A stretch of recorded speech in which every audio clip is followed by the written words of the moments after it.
Hello everybody, thank you so much for clicking on this video. Now what's next for the Batman sequel? Now this movie, The Batman, doesn't have a post-credit scene except for the message at the end, but there are a lot of things throughout this movie that could we see in a sequel, a lot of storylines, especially for a lot of villains. So let's get into this now, and let's start with the villain Hush. Now there was an Easter egg layout in the movie whenever the Thomas Wayne campaign was going on, and you literally see the words Hush on screen, given the fact that Thomas Wayne accidentally got a reporter by the last name Elliot killed. It seems like a clear setup that a Hutch storyline was coming. And we can see that. That doesn't mean that we're going to see it by the second movie, but it's out there. Now, just because they plant those seeds for a villain being out there doesn't mean that they will be the main focus for the next movie or even a spin-off show. Now, I think that Matt Reeves is just taking some inspiration from the Batman animated series and having these villains already out there, and then he decides to put them into the spotlight according to the story that he wants to tell. Now, the other one is Harvey Dent, aka Two-Face. Now, in this movie we have Gil Coulson as the DA. Now, Harvey Dent's job in the Batman world usually is a DA himself, a lawyer, fighting for the criminal justice system of Gotham. And now that Gotham needs a new DA, that leaves the spot wide open for Harvey Dent to come in as the new DA of Gotham. So that will be interesting to see. Now the other one is Bane. Now Batman uses an adrenaline here, and it was grim, and in the definitely Batman injects himself with a very low dose of venom, I believe, because the way in which it takes effect intensely, and the anger he attacks the real henchman, and the green color of the substance is a proof of that. And in the graphic novel that covers Batman, this Batman Year One, he's very interesting in that in some chemicals. Now, the others villains of the Court of Owls. Now, there's a lot of talk in this movie of this underground system that controls Gotham. In the movie, it just turned out to be Carmine Falcone working with the police and politicians. Now, but Gil Coulson said it's bigger than you can ever imagine. It makes me think they are hinting at the Court of Owls. Now, the Court of Owls storyline. Now, they are a secret society. They have basically an army of assassins.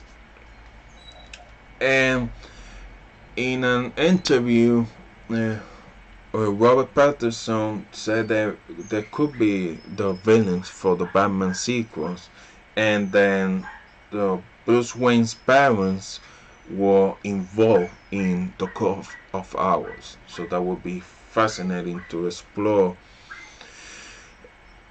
Now, the other one is Mr. Freeze. Now, Matt Reeves is interested in making a more grounded version of Mr. Freeze, and similar to the Heart of Ice, the episode of the Batman animated series.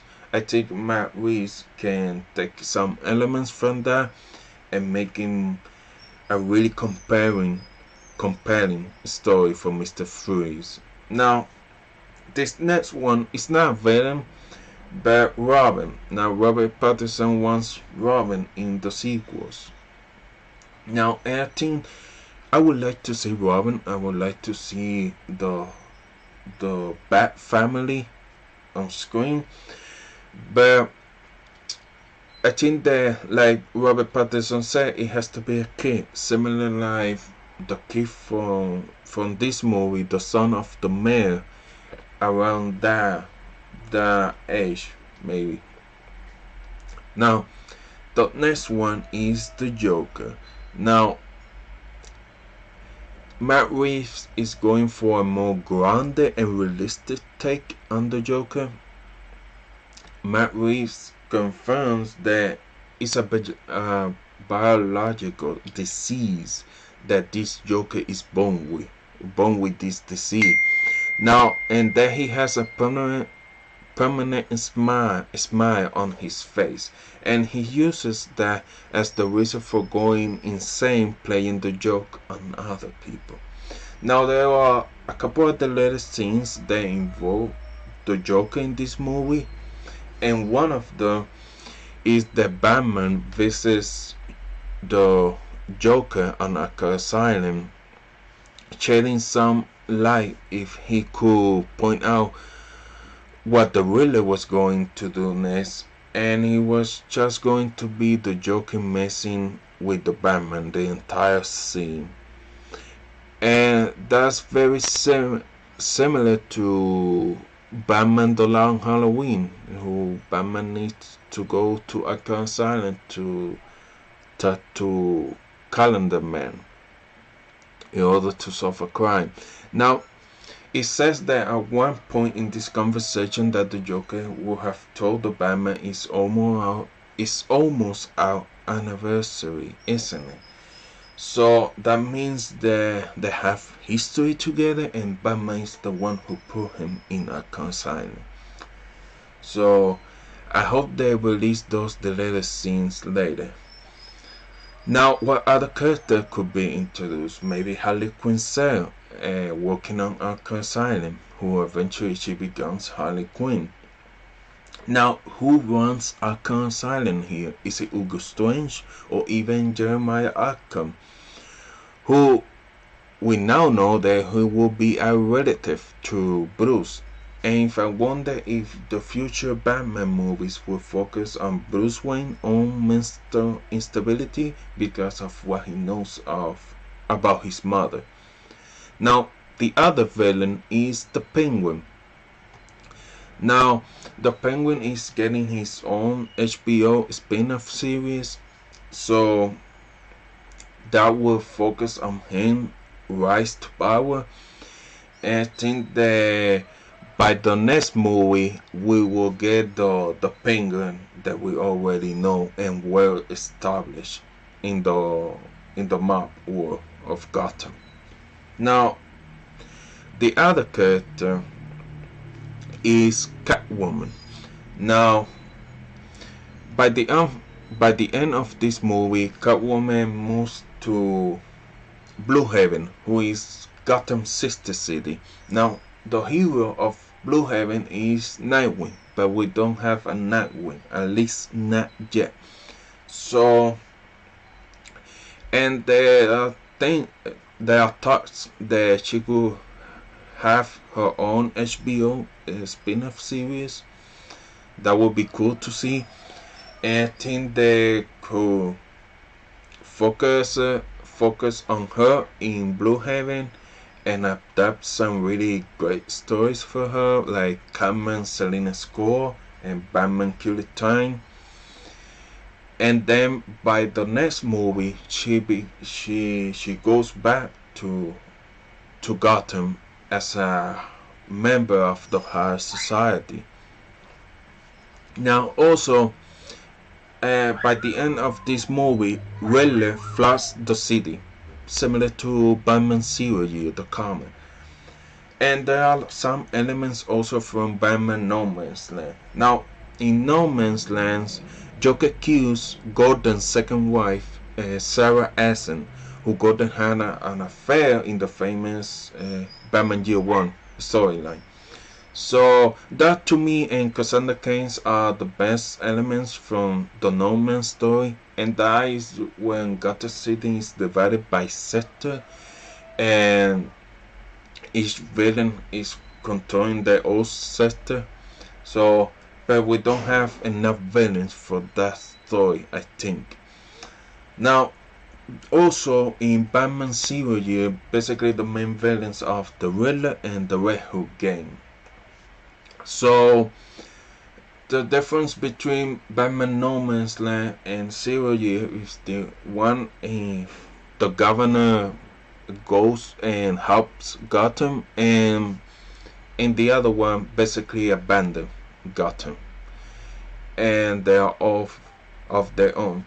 Now at the end of the Batman, we see that the governor is helping Gordon, and they arrive to help the people. So I think there's going to be more like Batman Zero Year, and the real they order in that comic book an airstrike on Gotham, and Batman needs to stop the Riddler in order to stop the airstrike, and then eventually Gotham goes back to normal.